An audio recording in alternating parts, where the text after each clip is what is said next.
Bonjour à tous. Alors, ça s'appelle The Boson Project. J'ai dit Boson Group, c'est Il n'y a pas de problème.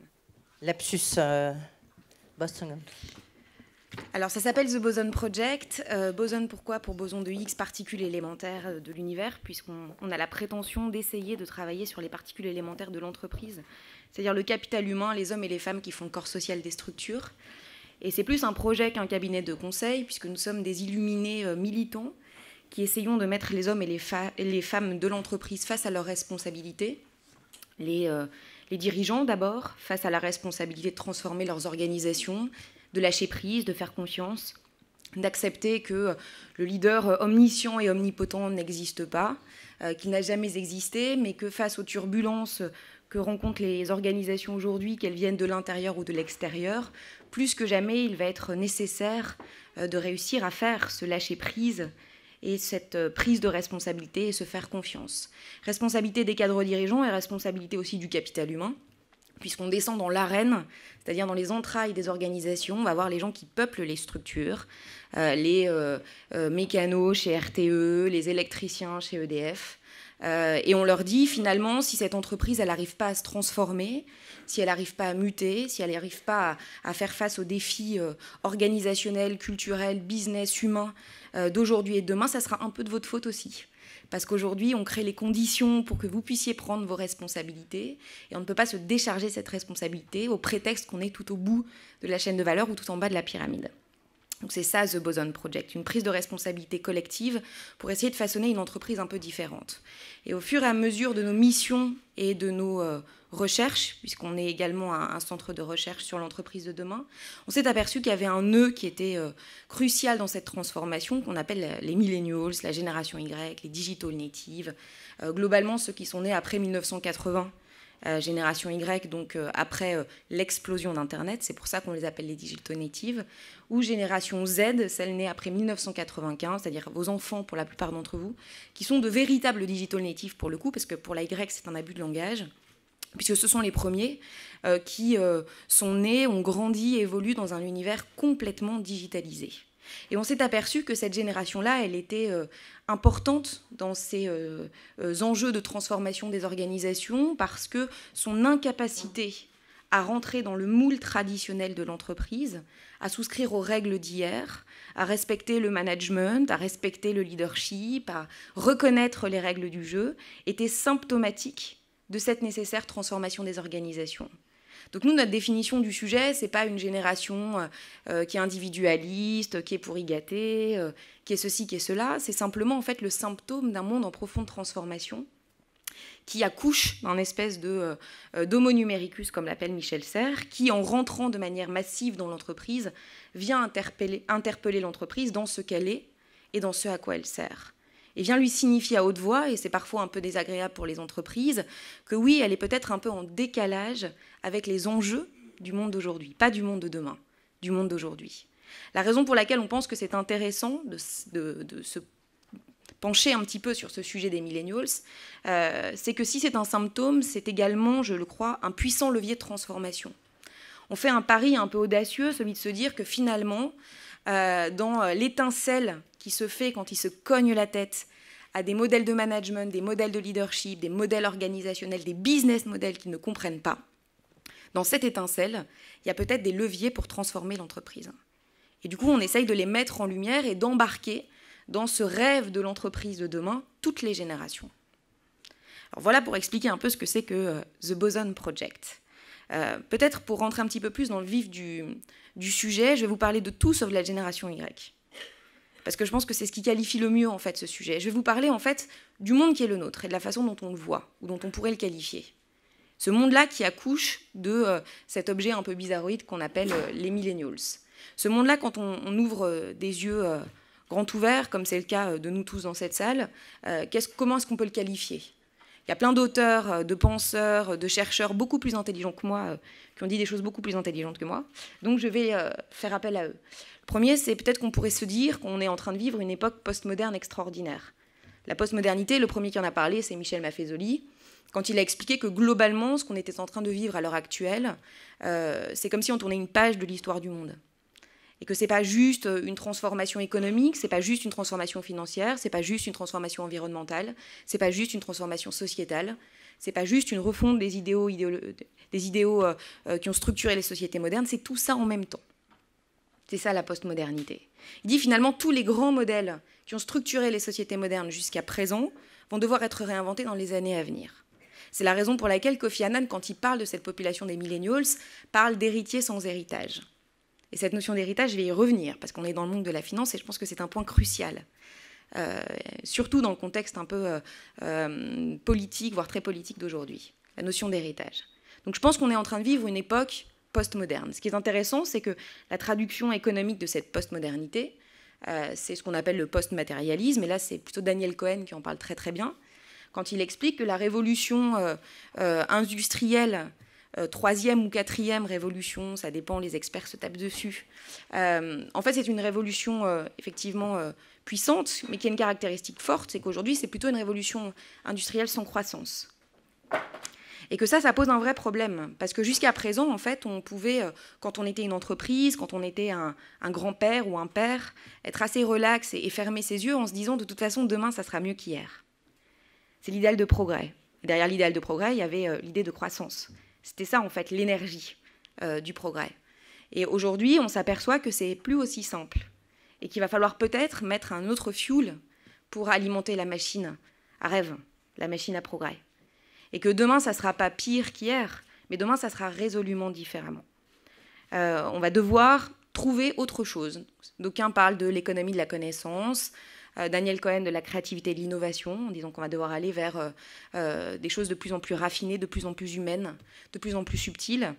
Personne n'a la réponse. Mais il n'empêche qu'il est en train de se passer ça. Un chiffre assez concret, puisque vous êtes, je pense, des hommes et des femmes cartésiens. Il y a une enquête qui a été réalisée par The Guardian il y a quelques mois sur les millennials, donc les vingtenaires de cette économie occidentale, et qui montre que pour la première fois, majoritairement, ces populations vivent en dessous du niveau national de leur pays respectif. Louis Gallois également, qui dirige un observatoire sur les inégalités, est en train de pointer du doigt le fait que les jeunes sont de plus en plus pauvres et les vieux de plus en plus riches. Et qu'on va avoir un problème d'héritage, et qu'on va avoir un problème dans cette machine à progrès, et qu'il va falloir se poser des questions. Postmodernité, postmatérialisme, deux façons de voir le monde qui nous entoure, et évidemment qui structure le concept de génération Y et demain de génération Z. Accélération du temps aussi. Ça, c'est ce que nous disent tous les chefs d'entreprise avec lesquels on travaille quand on leur demande « mais pourquoi tu remets en cause tes certitudes, tes convictions, ton entreprise, tes façons de faire ?» Et ils répondent parce qu'en fait, le temps va plus vite qu'auparavant, plus vite que jamais. Et ce que j'ai créé, ce dont j'ai hérité parfois, n'est pas en adéquation avec cette nouvelle temporalité. Temporalité démographique, ça c'est facile. Hein. Il a fallu 2 siècles, 1 siècle pour avoir 2 milliards d'habitants, 24 ans pour avoir 4 milliards, 12 ans pour avoir 6 milliards. Accélération sociologique. Le rythme des générations est très révélateur de l'accélération du temps. On voit bien que ce n'est pas qu'une question de technologie. Une génération, normalement, c'est 25 ans. Les baby-boomers, c'est 25 ans. La génération Y, c'est 15 ans. Ça veut dire qu'il faut 15 ans pour structurer une génération des hommes et des femmes qui sont fédérés dans un socle de valeurs, des référentiels communs. La génération Z, c'est moins de 10 ans. Et Patrick Lemaitre, professeur à émérite à HEC, de dire qu'en fait, on a cassé le concept même de génération. Parce que dans un monde globalisé et accéléré, on n'arrive plus à figer ce qu'on appelle des cohortes générationnelles. Accélération technologique, ça c'est la partie facile. Un chiffre éloquent, hein. Il a fallu 36 ans entre l'invention du poste de radio et la diffusion à 50 millions d'appareils. Il a fallu à 4 ans Internet. Accélération business. Traduction pour les entreprises qui peuplent la planète. La valo boursière de Airbnb, aujourd'hui, elle est supérieure à celle d'Hyatt.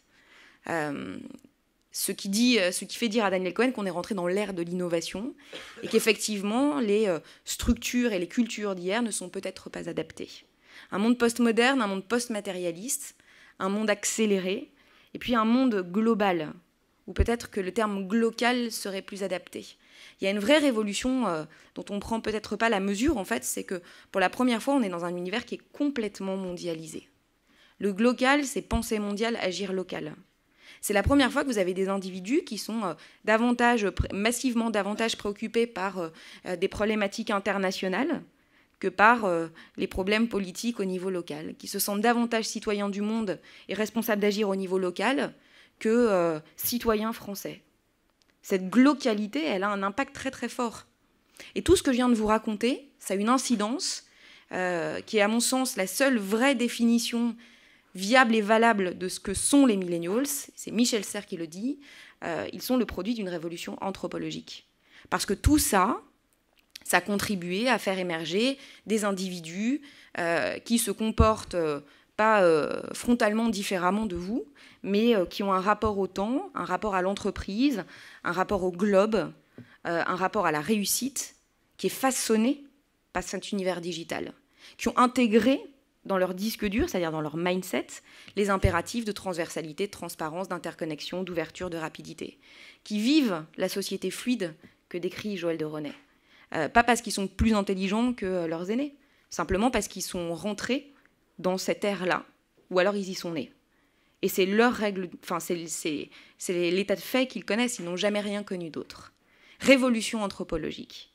Ce qui est intéressant, c'est qu'une fois qu'on donne cette définition de ce qu'est ce phénomène qui n'est en réalité pas un phénomène générationnel, c'est beaucoup plus global que ça, et qu'on se dit que finalement l'entreprise c'est comme un laboratoire de ce qui va se passer dans les années à venir, parce que l'entreprise c'est le premier lieu où des gens adultes font société. Donc c'est intéressant de le concevoir comme un laboratoire de tout ce qui va se passer dans la société. Quand on se plonge un petit peu sur ce qu'il se passe à l'intérieur des organisations, qu'est-ce qu'on observe ? Des comportements, des aspirations, des rêves de cette génération. Et du coup, qu'est-ce que ça dit du monde de demain ? Ce qu'on observe, c'est que de manière assez contre-intuitive, avec tout ce que vous pouvez lire sur Internet, où il faut mettre open food, des super réseaux sociaux, des piscines de boules pour faire plaisir à la jeune génération, en réalité, nous, ce qu'on entend, c'est un retour aux fondamentaux, extrêmement prégnant. Il y a 4 mots qu'on a entendus systématiquement, et on a sondé aujourd'hui des dizaines de milliers de collaborateurs au fil de nos missions. Les 4 mots, ce sont le sens, la transparence, la reconnaissance et la confiance. Et là, on voit bien que c'est finalement pas des choses extraterrestres par rapport aux attentes qu'ont portées les générations avant nous. La notion d'héritage, elle est là. C'est peut-être tout ce qu'ont attendu toujours les hommes et les femmes quand ils rentraient dans une entreprise, voire quand ils rentrent dans leur propre vie, parce que c'est ce qu'on attend de la vie de manière générale. Mais comme le deal que passait l'entreprise avec ses collaborateurs était différent, on pouvait éventuellement s'asseoir sur ces attentes-là. Parce que l'entreprise, elle nous permettait quelque chose de génial, de fabuleux, de très précieux. C'est pouvoir construire sa vie grâce à elle, à côté d'elle. C'était ce confort psychologique et matériel de se projeter sur le temps long. Pour les bébés de la précarité qui est intégrée, qui n'est pas subie, le deal est extrêmement différent. On sait que cette sécurité psychologique et matérielle, on ne l'aura probablement plus jamais. Et que ce qui est en train de changer, c'est un paradigme structurant des organisations, le passage d'un monde stable à un monde instable. Par conséquent, ce qui devient vital, ce qui remonte en top of mind, c'est le sens, la transparence, la reconnaissance et la confiance. Ici et maintenant. C'est pour ça qu'on parle de pourri gâté. Nous, on a des managers qui disent mais ils n'attendent même pas de faire la preuve de ce qu'ils ont dans le ventre, qu'ils veulent déjà tout. Le tout, déjà, c'est un peu les fondamentaux. Et effectivement, comme ils ne se projettent pas à très long terme, parce que l'entreprise ne peut plus leur offrir ce qu'elle a offert à leurs parents, ça devient crucial, vital. Et pour se lever le matin, et pour s'engager pour une entreprise, ou pour consommer demain dans une entreprise, parce que ce que je vous raconte pour les collaborateurs vaut évidemment pour les consommateurs de demain, il faut que ça fasse sens. Tout de suite, right now. Le sens, si on essaie d'en décrypter un petit peu le contenu, ce qui nous en dit, c'est que ce n'est pas le sens de l'entreprise, une entreprise bienfaitrice qui va sauver la planète. Ça, tout le monde sait que c'est complètement bullshit. C'est le sens de ma mission dans une entreprise. Je vous livre un verbatim que j'avais récupéré chez EY. À quoi je sers, moi, quand je te sers, toi, entreprise ? Qu'est-ce que mon engagement dans cette boîte dit de ce que je suis ? C'est effectivement un angle d'attaque qui est assez individualiste, mais qui est très exigeant vis-à-vis de l'entreprise, parce qu'elle va devoir se poser la question. Jean-Pierre Le Tartre, le patron d'EY, avait dû faire ce travail, parce que devant l'hémorragie de ces jeunes talents, il avait réfléchi en chambre, était revenu en disant, voilà, nous, on est un maillon de la confiance. C'est ça notre job. Et à quoi tu sers ? Quand tu me sers, tu sers à ça.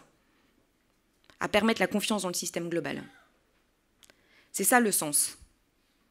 Et je pense que votre milieu, secteur est assez percuté par ça. Si je prends ma petite expérience, alors qui ne vaut rien du tout, mais quand je suis sortie de l'ESSEC, le Graal, et c'est encore le cas à l'heure actuelle, c'est de devenir entrepreneur. Quand je suis rentrée à l'ESSEC, 4 ans auparavant, le Graal, c'était le M&A et la banque. Mais comme l'image qu'on en a, c'est que c'est dépourvu de sens, aujourd'hui, vous avez le top 10 des écoles d'ingénieurs et des écoles de commerce, où les meilleurs éléments partent dans l'entrepreneuriat, où le salaire moyen est de 1 000 €. C'est quand même interpellant.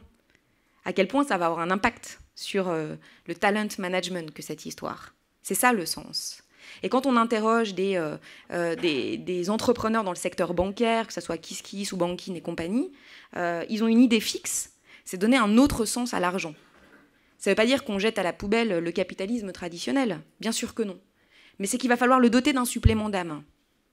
Ce qui va faire que les collaborateurs vont s'engager et que demain, les consommateurs vont souscrire. Cette exigence-là, c'est une exigence pour l'entreprise, c'est une exigence pour le secteur d'activité. Le sens, la transparence. Qu'est-ce qui me met derrière la transparence? C'est la transparence des règles du jeu. J'ai la chance d'être officier de réserve pour la Marine nationale, et il y a un mot en fait qui n'est pas du tout tabou dans la Marine, c'est la discipline. Et là aussi, je vais lever une idée reçue très forte, c'est qu'on serait face à une génération de mercenaires sans foi ni loi, qui explose en fait les cadres dans l'entreprise, on est tous des entrepreneurs et donc on n'a pas besoin de managers, on n'a pas besoin de règles du jeu. Bien au contraire. Quand on les interroge, en fait, ils veulent des règles du jeu extrêmement claires, qui soient explicitées a priori. La différence entre des entrepreneurs et des intrapreneurs, et peut-être que vous avez des intrapreneurs dans vos organisations, c'est que l'intrapreneur, il a besoin de règles du jeu, il a besoin d'un cadre pour pouvoir être autonome. Il n'y a pas d'entrepreneur dans vos structures. Un entrepreneur, il reste 48 heures max. Après, il s'en va. Il n'y arrive pas. Et la discipline, c'est ça, en fait. Dans la marine, ça marche. La marine, c'est quand même 40 000 mecs de 27 ans en moyenne. Ça fonctionne. Ils n'ont pas peur de dire ce mot. Et les jeunes gars souscrivent à ça, en disant, mais bien sûr qu'on a besoin de discipline. D'une discipline qui soit fair, qui soit méritocrate, qui soit transparente, qui soit la même pour tous. Mais sinon, on ne peut pas être libre s'il n'y a pas de règles du jeu dans une organisation. Transparence des règles du jeu. Transparence des organisations de manière générale. Je pense que vous êtes familier de ce qu'on appelle Glassdoor, qui est l'espèce de TripAdvisor des organisations. Glassdoor, en fait, c'est comme quand vous allez dans un restaurant et que vous allez tout noter parce que vous n'êtes pas content. Parce que souvent, en fait, on va sur Internet quand on n'est pas content. C'est pour ça qu'il est dangereux, cet outil. Là, c'est la même chose pour l'entreprise, en fait. C'est-à-dire que vous les recevez en entretien, vous leur racontez des choses, vous les embauchez. Et tout ce qui ne va pas, tout ce qui est inadéquation entre promesses et réalité, tout ce qui n'est pas éthique, ils vont aller s'en déverser sur Internet. Glassdoor, ça échappe complètement au contrôle des organisations. Mais c'est un super outil parce que ça oblige en fait à la transparence de ce que l'on est. Ça oblige à assumer ses faiblesses. Ça oblige à aligner les promesses.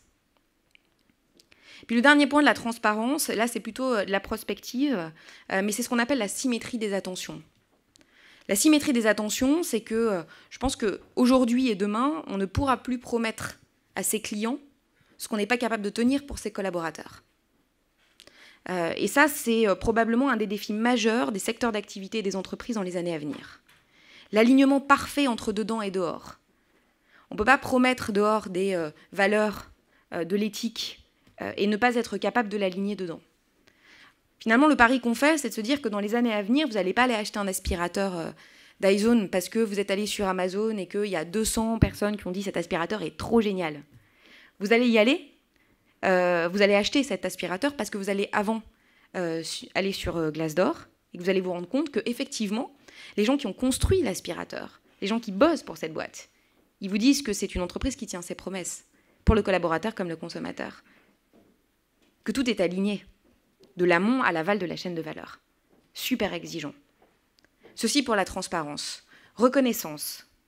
La reconnaissance, ça c'est... je pense que c'est absolument pas l'attribut de la génération Y, comme d'ailleurs les deux autres qualificatifs que je viens de vous présenter. Ce qui est intéressant, c'est que là aussi, il y a un préjugé qui est très fort, et d'ailleurs qui a trait à l'argent. Ce qu'on entend dans les entreprises qui ont du mal à attirer, à retenir et à comprendre ces jeunes populations, et donc qui ont du mal à se transformer, parce que cette difficulté n'est que le symptôme de la remise en cause des structures. C'est oui, mais cette génération-là, hyper individualiste, hyper matérialiste, produit de la société de consommation. Elle a besoin de plus d'argent, de plus d'iPad, de plus de machin, et nous, on ne peut pas, parce que c'est la crise. Puis demain, ça sera autre chose. Du coup, on les a sondés en disant, mais pourquoi plus d'argent, plus de machin, plus de trucs? Et en réalité, ce qu'on a entendu de la part des jeunes collaborateurs, c'est que finalement, le levier de reconnaissance le plus puissant, il n'était absolument pas matériel, il était immatériel. Et là, on a entendu, notamment dans la banque, des cris pour plus d'amour dans les boîtes. Alors ça a évidemment défrisé les chefs d'entreprise qui m'ont fait intervenir, qui n'aiment pas du tout qu'on parle d'émotion dans les organisations, mais il n'empêche que c'est ça le message qu'ils nous ont fait passer. Ils appellent à la réhabilitation de l'émotion à l'intérieur des organisations. Et la meilleure reconnaissance, c'est quand on descend dans l'arène, justement, pour leur dire « mais en fait, vous êtes important, on a besoin de vous, on a besoin de toi, on s'est planté, on est désolé, on t'aime ». Ça peut paraître complètement con, mais je pense que c'est là le levier le plus puissant aujourd'hui d'attraction, de rétention et d'engagement de la jeune génération. Et qu'en réalité, on fait écho aux attentes de tous les hommes et de toutes les femmes avant nous. Il n'y a rien de nouveau. Simplement, ça n'est plus négociable, en fait. Et si on ne comprend pas ça, on passera à côté des talents. Et si on perd la guerre des talents, on perdra la guerre de l'engagement. Si on perd la guerre de l'engagement, on perdra la guerre tout court.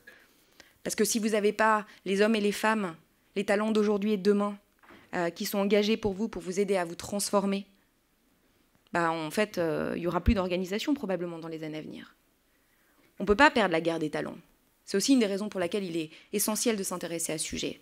Sens, transparence, reconnaissance, confiance.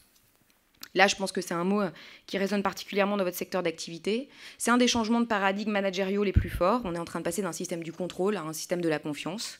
Pas par choix ou par philanthropie, par impérieuse nécessité.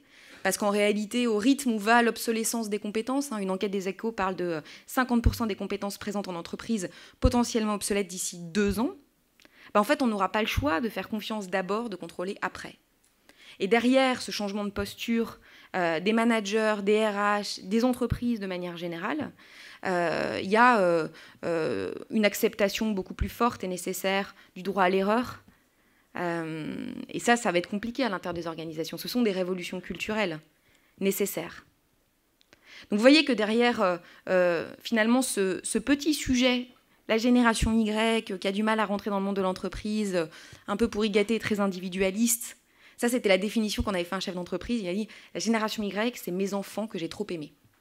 Intéressant. Mais finalement, quand on tire le fil de cette pelote, on se rend compte que derrière ça, il y a juste la transformation du monde au global qui impacte les comportements de cette génération.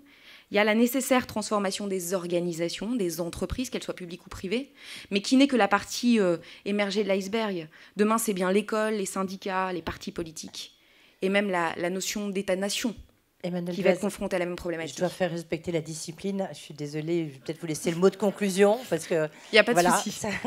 J'accepte la discipline. De toute façon, j'avais terminé ma démonstration. Je voulais simplement vous terminer sur une phrase de Saint-Exupéry qui est, je trouve, assez éloquente quant à la responsabilité, puisque ça a été mon premier mot, la responsabilité qui vous incombe en tant que cadre dirigeant, en tant que père ou mère, en tant qu'être humain sur la planète Terre. Il dit « L'avenir, tu n'as pas à le prévoir, tu as à le permettre ». Et je pense qu'aujourd'hui, c'est vraiment le cœur du sujet dans l'entreprise, en dehors de l'entreprise, et surtout dans la sphère politique et la sphère européenne. Il va falloir que les baby-boomers et les générations X permettent l'avenir pour les générations à venir, ce qui va passer par un changement de posture et beaucoup de bienveillance pour léguer un héritage dont on sera tous fiers. Merci de votre attention. Merci beaucoup.